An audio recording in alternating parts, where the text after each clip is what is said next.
Nakapasok na po ng Philippine Area of Responsibility yung ating minomonitor na low pressure area dito sa may Pacific Ocean as of 2 in the morning. And as of 3 a.m. ay nasa 945 kilometers ito silangan ng Visayas. Base sa ating latest analysis po, kung kahapon mababa pa yung tsansa na ito yung maging isang ganap na bagyo. Ngayon ay moderate na po yung tsansa or may katamtamang tsansa na ito yung maging isang ganap na bagyo sa loob po ng 24 oras. So ibig sabihin po, kung sakasakaling maging isang ganap na bagyo or tropical depression ito, bukas or sa Sunday, ay papangalanan po natin ito na Auring or yung magiging unang bagyo for this month of June and even for the year 2025. Ang nakikita nating scenario for today, for this low pressure area, lalapit ito dito po sa may bahagi ng Bicol Region and Eastern Visayas.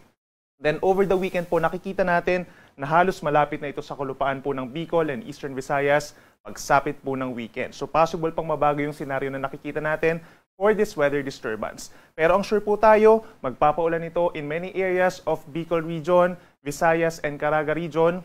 At habang lumalapit ito sa ating kalupaan, malalakasin po nito yung habagat or southwest monsoon, hindi lang dito sa Luzon, kundi maging dito rin po sa may western portions of Visayas and Mindanao.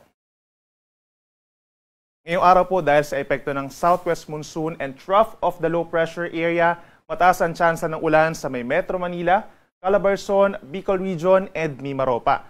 Light to moderate rains po tayo at minsan malalakas, lalo na dito sa may Oriental Mindoro and Occidental Mindoro, kaya't mag-ingat po sa banta ng mga pagbaha at pagguho ng lupa. Habang dito naman sa may Northern and Central Luzon, partly cloudy to cloudy skies po tayo, may tsansa pa rin po ng mga pulupulong mga paulan at pagkitlat pagkulog. Dulot po yan ng habagat at wala namang kinalaman doon sa low pressure area. For Metro Manila, mataas ang tsansa ng pag-ulan pagsapit ng hapon at hanggang gabi at ang temperatura 26 to 32 degrees, habang sa Baguio naman 17 to 23 degrees Celsius. Sa ating mga kababayan po dito sa Palawan, Visayas and Mindanao, magbaon po ng payong for today. Aasahan din po ang mataas sa tsansa ng mga pag-ulan at mga thunderstorms dahil sa pinagsamang epekto po ng low pressure area plus the southwest monsoon.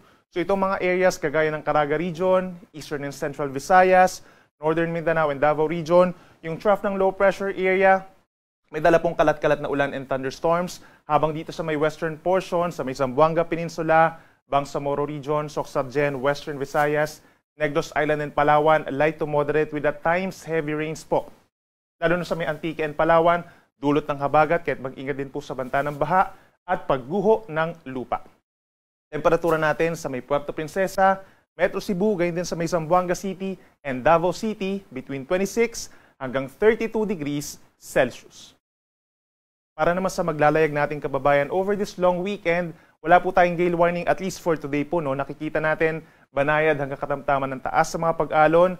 Naglalaro between 0.5 hanggang 1 meter po ang taas sa mga pag-alon. At kapag meron tayong mga thunderstorms, umaabot lamang ito ng 1.5 metro.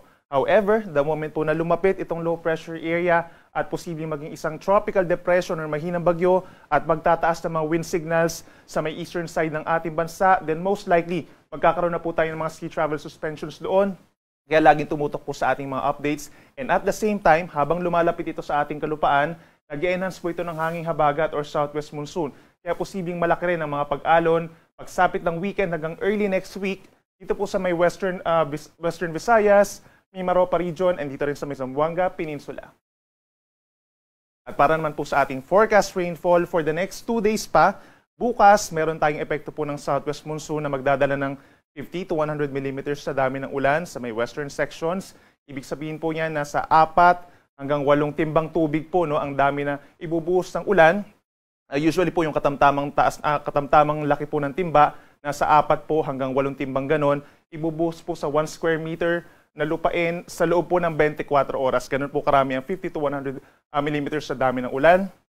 Kabilang na dyan ang Palawan, Antique, dito rin po sa may Iloilo, Guimaras, Negros Occidental, Negros Oriental, pababa po ng Zamboanga del Norte. Habang yung low pressure area, may epekto na rin po bukas directly sa ating mga kababayan sa Catanduanes, Albay, Sorsogon, and Northern Samar. Then pagsapit po ng Sunday, that's June 8, magpapatuloy pa rin yung mga epekto ng habagat and low pressure area. Mas dadami po yung mga lugar, halos buong Western Visayas and Negros Island region. Meron tayong mga moderate to heavy with at times intense rains. Ganyan din sa halos buong Mimaropa, Even dito sa may Zamboanga del Norte, magpapatuloy yung paulan pagsapit ng Sunday at sa lalawigan po ng Batangas. Habang dito naman sa may Camarines Provinces and Catanduanes, may direktang epekto po ng low pressure area. In the coming days, posible pang mabago itong nakikita nating forecast rainfall po na mapa. Posibleng madagdagan pa yung mga lugar na magkakaroon ng malalakas sa mga pag-ulan at posibleng tumaas pa actually into more than 100 millimeters yung dami ng ulan per day po yan. So laging tumutok sa ating mga updates and please make sure na coordinated tayo sa ating mga local government units for possible evacuation po or rescue. Samantala, for the next 4 days or hanggang sa Tuesday, mataas din ang tsansa ng ulan sa Metro Manila, natitirang bahagi ng Southern Luzon and Visayas, Central Luzon at sa northern and western portions pa of Mindanao. Kaya mag-ingat po sa mga pantanang baha at lagi magdala po ng payong kung lalabas ng bahay.